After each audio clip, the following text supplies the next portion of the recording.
नमस्कार प्रेक्षकांनो, आजच्या एपिसोडमध्ये इथे आता अर्णव लावण्याला खडे बोल सुनावत असतो. अर्णव म्हणत असतो की लावण्या, आज जे आपण विंटर लॉन्चिंग करतोय ना, त्याच्या मागे फक्त आणि फक्त ईश्वरीचा खूप मोठा हात आहे. तिच्यामुळे आज आपण विंटर लॉन्चिंग करू शकतो. आणि हे तू लगेच विसरून गेलीस का, की डीलर इथे डील सोडून चालले होते, पण ईश्वरी आल्यामुळे आणि योग्य वेळी व्यवस्थितरित्या प्रेझेंटेशन दिल्यामुळे आपल्याला हे डील मिळालेलं आहे. त्यामुळे हे विंटर लॉन्चिंग आपण फक्त मिस इंदोरमुळे सेलिब्रेट करणार आहोत. त्यामुळे ती तर येणारच ना. सगळं क्रेडिट खरं तर तिलाच दिलं पाहिजे. आणि तू म्हणतेस की तिचा काय संबंध? आणि आफ्टर ऑल ती माझी बायको आहे.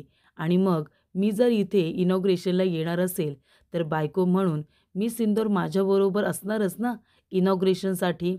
तेव्हा इथे लावण्य आता गप्पच बसते. अर्णवने तिला जाणीव करून दिलेली असते की विंटर कलेक्शन लॉन्चिंग हे फक्त आणि फक्त आपण ईश्वरीमुळे करत आहोत, तेव्हा त्याचं क्रेडिट आपण तिला दिलंच पाहिजे. तेव्हा इथे आता लावण्य गप्प झालेली असतेच, पण राकेशसुद्धा गप्प झालेला असतो. इथे आता अर्णव जेव्हा ईश्वरीचं खूप कौतुक करत असतो, तेव्हा वल्लरीला सुद्धा खूपच जास्त राग आलेला असतो. बघा प्रेक्षकांनो, कशी रागाने इथे बघत आहे. त्यानंतर इथे अंजली म्हणत असते, वा किती छान, मला तर माझ्या भावाचं आणि माझ्या वहिनीचं खूपच जास्त कौतुक वाटतंय. तेव्हा इथे आकाश म्हणत असतो की दादा, मला तर असं वाटतं ईश्वरी वहिनी खूपच जास्त लकी आहे की तुझ्यासारखा तिच्यावरती प्रेम करणारा नवरा तिला मिळाला. तेव्हा अर्णव म्हणतो, खरं तर मी खूप लकी आहे की मला मिस इंदोरसारखी बायको मिळाली. माझी बायको खूपच जास्त चांगली आहे, माझ्यावरती प्रेम करणारी, मला समजून घेणारी. आतासुद्धा माझा आवाज जेव्हा नव्हता तेव्हा ती माझा आवाज झाली. मला हवं नको ते सगळं तिने माझ्यासाठी केलं. मग मी लकी आहे ना की माझी बायको इतकी चांगली आहे. तेव्हा इथे अंजली म्हणत असते, खरंच तुम्हाला दोघांनाही कुणाची दृष्ट लागायला नको. एकमेकांना इतकं समजून घेत आहे, अजून काय हवंय? त्यानंतर इथे अर्णव म्हणत असतो, आणि तुमचं काय ताई, मामी, तुम्ही सुद्धा येताय ना इनॉग्रेशनला? तेव्हा अंजली म्हणत असते, चिंटू, अरे मला खरंच खूप आवडलं असतं यायला, आणि तुला पण ते माहिती आहे. पण अजून माझी तब्येत ठीक नाही आहे रे. अजून मला हलल्यासारखं वाटतंय. त्यामुळे मी आता नाही येऊ शकणार. मला थोडा आराम करावा लागेल. तेव्हा इथे वल्लरी म्हणत असते, हो पण मी, म्हणजे तिला म्हणायचं असतं की मी येणार आहे. पण तेव्हा वल्लरी तिच्याकडे रागाने बघते आणि तिला म्हणते की तू सुद्धा नको येऊ. तेव्हा इथे वल्लरी लावण्याचं म्हणणं ऐकते आणि अर्णवला म्हणत असते की अर्णव, अरे मलासुद्धा आवडलं असतं रे यायला, पण जर आता अंजली येत नाही आहे तर मग अंजलीची काळजी घ्यायला कुणीतरी हवं आहे ना घरामध्ये. तिला काय हवं नको ते बघायला हवं. तेव्हा मी सुद्धा येत नाही. तेव्हा अंजली म्हणत असते, मामी, अगं जा ना तू माझी काळजी घ्यायला, इथे राकेश आहेत ना. तेव्हा इथे प्रेक्षकांनो आता लगेचच वल्लरी म्हणते, नाही नको गं, असू दे अंजली, तुला काही लागलं वगैरे तर कुणीतरी हवं आहे ना, म्हणून मी सुद्धा जात नाही. तेव्हा इथे आता लावण्य तिच्याकडे बघत असते. तेव्हा प्रेक्षकांनो इथे आता अर्णव म्हणत असतो, बरं ठीक आहे, तुम्हाला नाही जमणार आहे तर नका येऊ, पण तुम्ही दोघीही तुमची काळजी घ्या. त्यानंतर अर्णव म्हणतो की आकाश, मी आणि मामा आम्ही दोघेजणं पुढे जाणार आहोत. तेव्हा तू एक काम कर, तू आता इथे ईश्वरीला घेऊन नंतर ये, चालेल ना? तेव्हा इथे आकाश म्हणतो, हो ठीक आहे चालेल, पण असं का, म्हणजे मी का नंतर येऊ? तेव्हा अर्णव म्हणतो, अरे काही नाही, मी आणि मामा आम्ही बाकीची इनॉग्रेशनची तयारी करण्यासाठी पुढे जातोय. मग आता ईश्वरी एकटी कशी येईल, म्हणून मी तिची जबाबदारी तुला देतोय. मागे माहिती आहे ना, अचानकपणे त्या मुली माझ्यावरती अटॅक करण्यासाठी आपल्याच पार्टीमध्ये आल्या होत्या आणि खूप मोठा अटॅक केला होता. तेव्हा मला असं वाटतंय की ह्या वेळेला मला कुठलीही रिस्क घ्यायची नाही आहे. तेव्हा तू ईश्वरीची जबाबदारी मी तुला देतोय. तुम्ही सिंदोरला योग्य वेळेवरती आता इनॉग्रेशनच्या ठिकाणी घेऊन येणार आहेस. मग तर चालेल ना?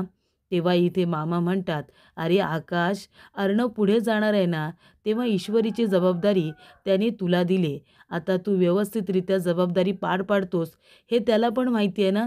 ईश्वरी बाबतीत त्याला कुठलीही रिस्क घ्यायची नाही आहे आणि त्याचा तुझ्यावरती पूर्ण विश्वास आहे.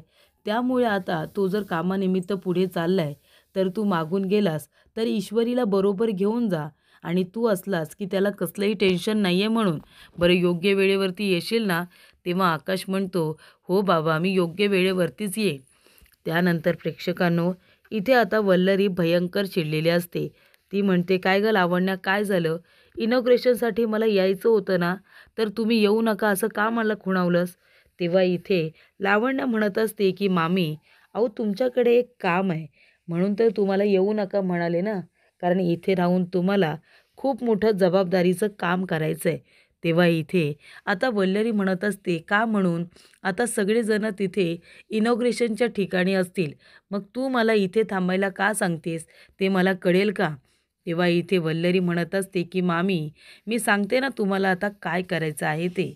त्यानंतर प्रेक्षकांनो, इथे आता अर्णव म्हणत असतो, मिस इंदौर, हे बघ तुलासुद्धा इनॉग्रेशनसाठी यायचं आहे.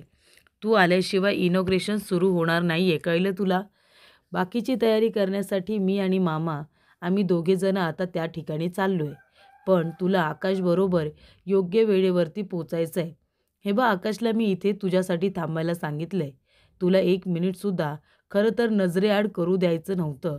पण आता मला जावं लागणार आहे. तुला कळतंय ना मी का तुला इथे ठेवून जातो आहे?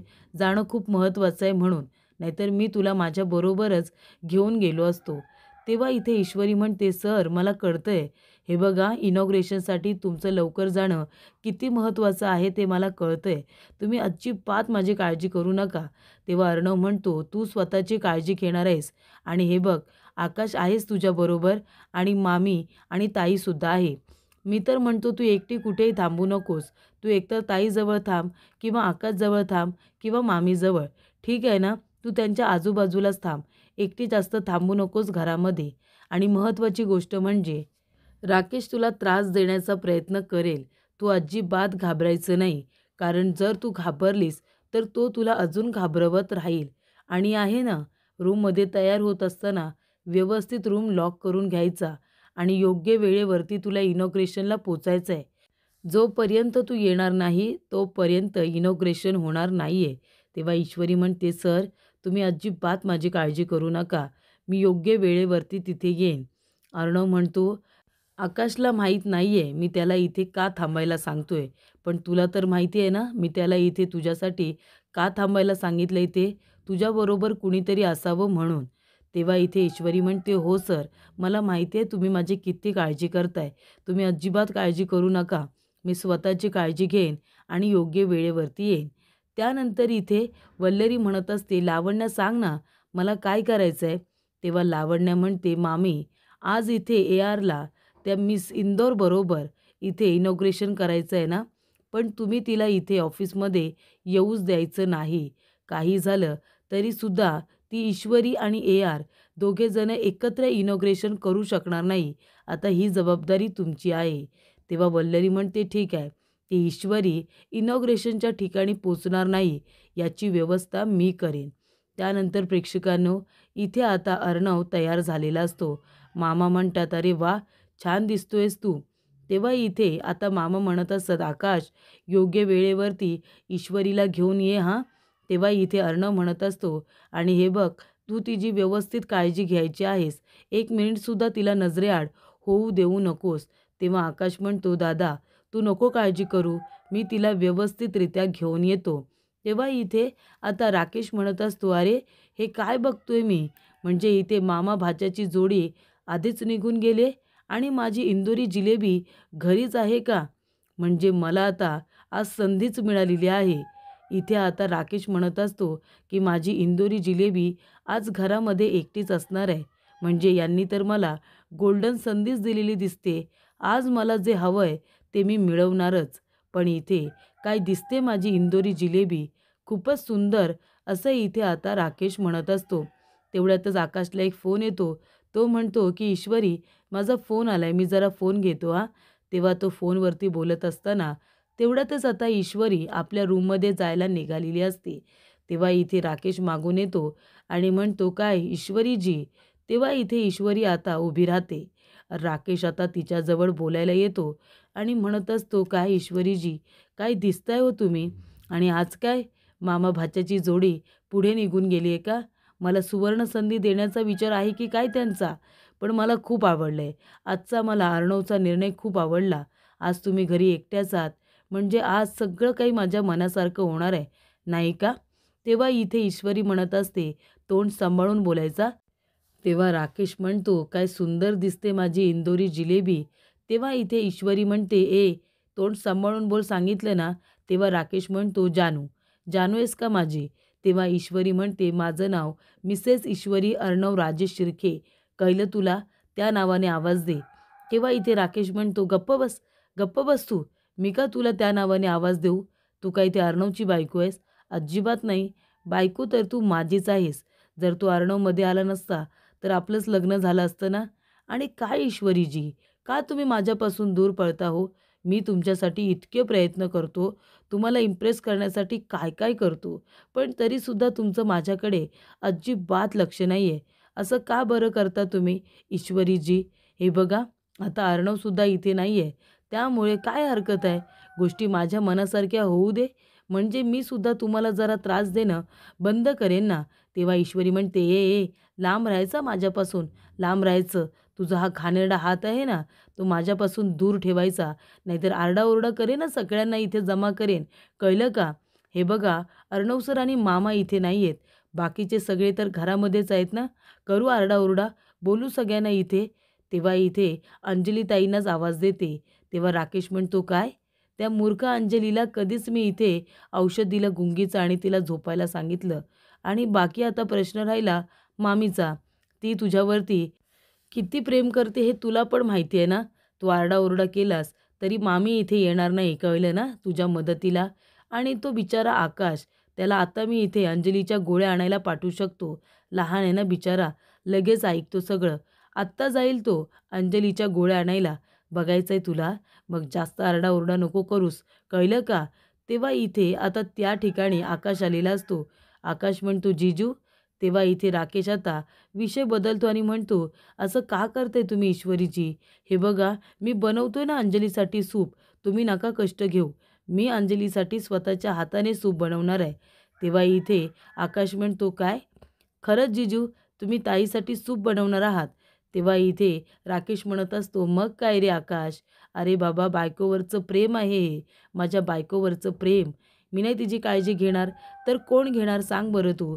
म्हणून मी माझ्या हाताने इथे सूप बनवतोय, असं मी ईश्वरीजींना सांगत होतो. त्या म्हणत होत्या की मी बनवून देते म्हणून, पण मीच म्हणालो, कशाला? तुम्हाला इनॉग्रेशनसाठी जायला उशीर होतोय ना, तुम्ही जा म्हणालो. मी करेन ना इथे अंजलीसाठी सूप. तेव्हा आकाश म्हणतो, जीजू, ताईच्या गोळ्या वगैरे कुठल्या आणायच्या आहेत का संपलेल्या? तेव्हा इथे राकेश म्हणत असतो, हो. मेडिकलमधून घेऊन येतोस का?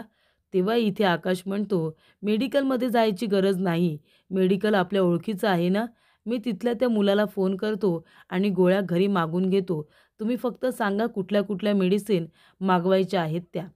त्यानंतर इथे आकाश म्हणत असतो, की ईश्वरी तू पण जा आणि 15 मिनिटामध्ये तयार हो, आपल्याला निघायचं आहे लगेच.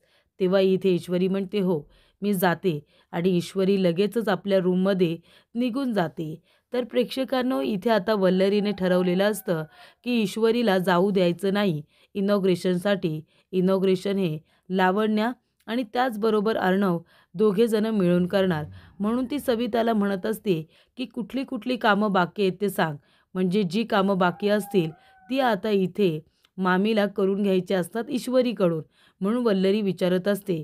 पण इथे आता सविता ताई म्हणतात की सगळी कामं व्यवस्थितरित्या झालेली आहेत, काही बाकी नाही आहे.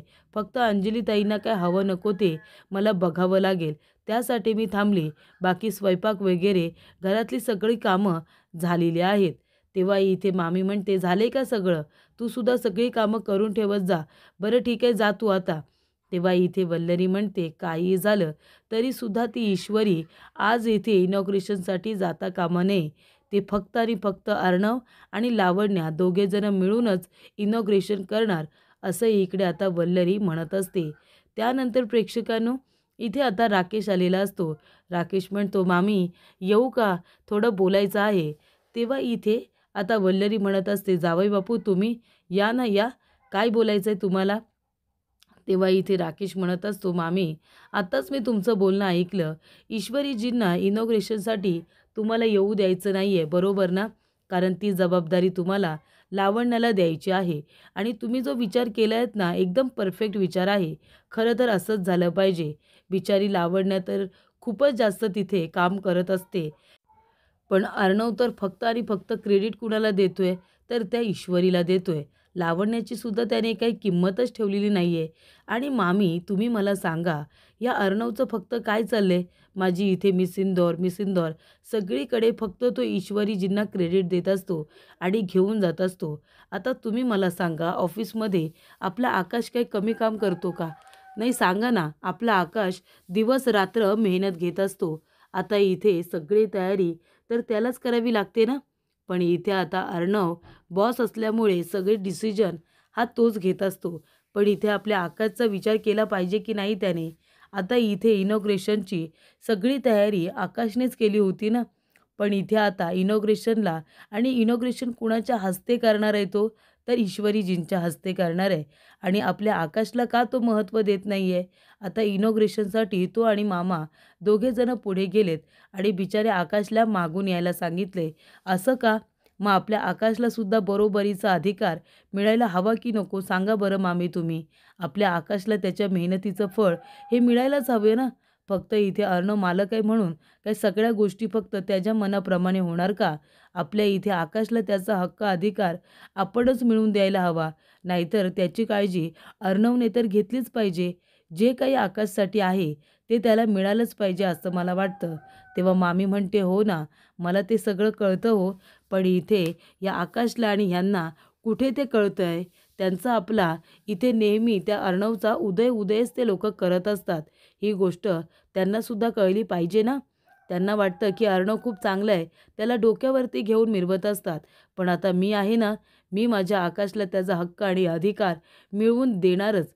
त्यानंतर प्रेक्षकांनो, इथे आता आकाश आलेला असतो. तो म्हणतो, "अरे वाह वहिनीसाहेब, काय तयार झालाय तुम्ही, खूपच सुंदर दिसताय." तेव्हा इथे ईश्वरी म्हणते की "थँक यू भाऊजी." तेव्हा आकाश म्हणतो, "काय?" आकाश सरवरून आता भाऊजी. तेव्हा ईश्वरी म्हणते, "तुम्ही काय म्हणालात? खूप सुंदर दिसताय वहिनीसाहेब. मग आता तुम्ही जर मला वहिनी म्हणताय, तर मी सुद्धा तुम्हाला भाऊजी म्हटलंच पाहिजे की नाही?" तेव्हा इथे आकाश म्हणतो, "अगदी बरोबर. पण नाही खरंच, आज तर तुम्ही खूप छान दिसताय. चला आपण सुद्धा निघूया, दादा वाट बघत असेल." तेव्हा इथे प्रेक्षकांनो, आता राकेशने प्लॅन सांगितल्याप्रमाणे वल्लरी आता प्लॅन करते. ती आता जोरजोरात ओरडायला लागते की तिच्या पायाला लागले म्हणून. तेव्हा इथे आता आकाश म्हणत असतो की माझी मम्मा का ओरडते, म्हणून तो धावत पळत येतो. ईश्वरीसुद्धा येते बघायला. तेव्हा प्रेक्षकांनो, इथे आता आकाश आणि ईश्वरी दोघेजणं वल्लरीला सांभाळतात. तिला धरून उभं करतात आणि विचारतात, "काय झालं? कसं पडलात?" ती म्हणते की "माझा पाय मुरगळला. माझा पाय मुरगळला आकाश, मला खूप लागलंय." तेव्हा ईश्वरी म्हणते, "बघू दे मामी, मला हात लावू द्या. हलक्या हाताने जर मालिश केली ना, तर तुम्हाला बरं वाटेल." वल्लरी म्हणते, "सोड गं मला. तू कशाला माझ्या इथे पायाला हात लावतेस?" आकाश, "अरे, मला डॉक्टरांकडे घेऊन चल रे." तेव्हा आकाश म्हणतो, "आई अगं असं काय करतेस? मला इनॉग्रेशनसाठी ईश्वरीला घेऊन जायचं आहे आणि जर मी आता आलो, तर मग इथे दादा वाट बघेल ना. त्यामुळे मी एक काम करतो, जीजूंना रिक्वेस्ट करतो, ते तुला इथे हॉस्पिटलला घेऊन जातील." तेव्हा इथे वल्लरी म्हणत असते, "आकाश, अरे वेळ लागले का तुला? जावई बापूंना कुठे सांगतोयस माझ्याबरोबर यायला? आपली इथे अंजली आजारी आहे. तुला माहिती नाही आहे का? हे बघ इनॉग्रेशनला तू नंतर जाशील. आधी मला हॉस्पिटलला घेऊन चल. माझा पाय किती मुरगळलाय बघ. इथे मला चालता फिरता येत नाही आहे." किंवा इथे तुला आता आईपेक्षा त्या इनॉग्रेशनची जास्त काळजी पडली आहे का? तेव्हा इथे ईश्वरी म्हणते, "बरोबर बोलतायत मामी. आकाश सर चला, आपण दोघेजणंही इथे आता मामींना हॉस्पिटलला घेऊन जाऊया." तेव्हा प्रेक्षकांनो, मामी म्हणत असते, "ए, तू कशाला येतेस गं माझ्याबरोबर? तुला यायची गरज नाही आहे. आकाश आहे ना, तो मला घेऊन जाईल." तर प्रेक्षकांनो, पुढील भागामध्ये इथे आता राकेश जातो आणि इथे मेन दरवाजा बंद करून घेतो. तो म्हणतो, "ईश्वरीजी, आज तुला माझ्या तावडीतून कुणीही सोडवू शकणार नाही आहे." आणि त्याने आता मेन दरवाजा हा बंद केलेला असतो. तेव्हा इथे ईश्वरी हे सगळं बघते आणि तिला खूप मोठा धक्का हा बसलेला असतो. त्यानंतर प्रेक्षकांनो, इथे आता राकेश म्हणत असतो की आज माझ्या इंदोरी जिलेबीला माझ्या तावडीतून कुणीही वाचू शकणार नाही आहे. तेव्हा इथे लावण्य म्हणत असते, "ए यार, मी काय म्हणते, आपण इनॉग्रेशन करून घेऊया का? तेव्हा इथे आता अर्णव म्हणतो, अजिबात नाही. जोपर्यंत मी सिंदूर इथे येत नाही तोपर्यंत इनॉग्रेशन होणार नाही, असं इथे अर्णवने लावण्याला स्पष्टपणे सांगितलेलं असतं.